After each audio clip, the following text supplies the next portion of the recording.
फकीर जैसे चिपक दीवार से चिपक जा तू अपना भटा से रात भर मजा चले रे रुपया से आज भर ढेउ दा ढोढ़ी जाने छियो पगला मिजाज जानी हो वाला फेर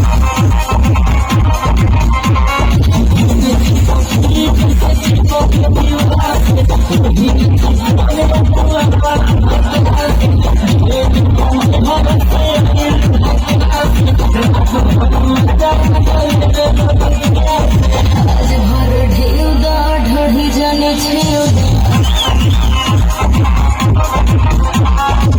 पगला मिजाज जानी हो वाला फेर